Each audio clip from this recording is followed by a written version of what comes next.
Hello, let's learn about association and causation.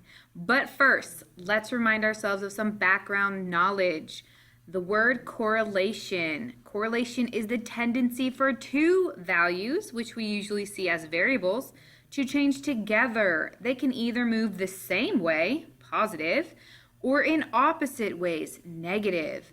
With positive, as one thing gets bigger, the other thing gets bigger. With negative, as one thing gets bigger, the other gets smaller. The other option is to have no correlation at all, meaning there are no tendencies for them to move in the same way. Now, association is a set of data with two or more variables. In algebra, more than likely, we're only going to have two. Association is two things happening simultaneously. That means at the same time.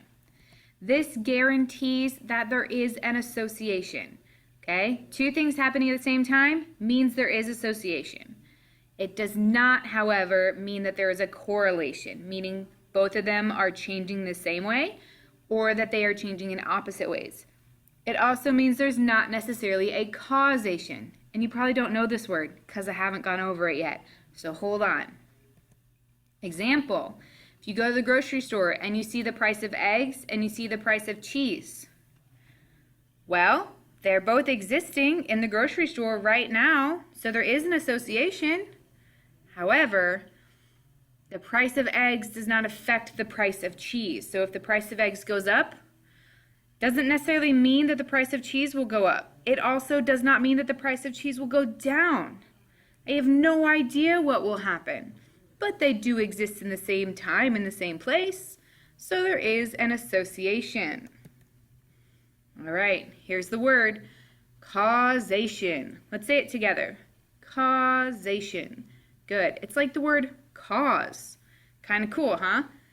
When the change in one quantity or one variable causes the other to change, that's when we have causation. Couple important things about causation. First, it must be scientifically proven that one thing causes the other. Can't just be that sometimes or it kind of looks that way. You should be able to create an experiment and scientifically prove that one causes the other to happen. Like it's not coincidence. It causes this to happen. Now, if there is causation and one causes the other, then we can decide which one is independent, the causer, or dependent, the one that's being affected. And 3, just because we have a positive or negative correlation, meaning just because they both change the same way or because they change in opposite ways, that doesn't mean that there's causation.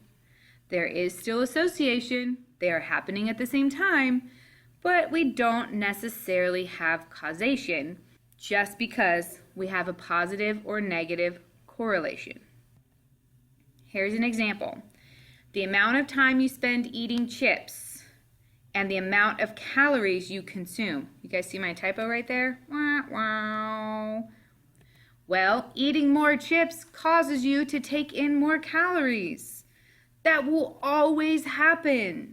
So there's association because you have the time that you're eating chips and how many calories that you're consuming. Those are our two things. There's a positive correlation because the more time you spend eating chips, the more calories you're going to put inside your body. And finally, there is causation because the more chips you eat causes you to have more calories inside your body. Okay? That is scientifically proven. In fact, it's true for all food. The more time you spend eating food, it puts more calories in your body. So that is causation. All right, you try. I'm going to give you an example. You decide if there's a correlation, so positive, negative, or none. You decide if there's association, yes or no. And you decide if there's causation, yes or no. Ready? Here we go. The amount of gas in the tank of your car and the number of miles you can drive. What do you think?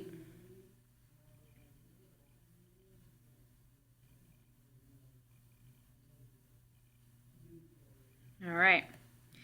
There is a correlation, okay, and it's positive because the more gas you have in the tank allows you to drive more miles. Association. Well, yeah, because there's two things, gas and miles. So there's association. Causation. Yes, because the amount of gas affects your ability to drive miles. So if you don't have enough gas, you're not going to be able to drive as many miles. All right, so let's try another one. Wait, miss, that's the same one. No, it's not. Read carefully. The amount of gas in the tank of your car and the number of miles you drive. Wait, how's that different from the other one? This one says the number of miles you can drive. This one says the number of miles that you do drive. Or that you drive. Will that change our answers?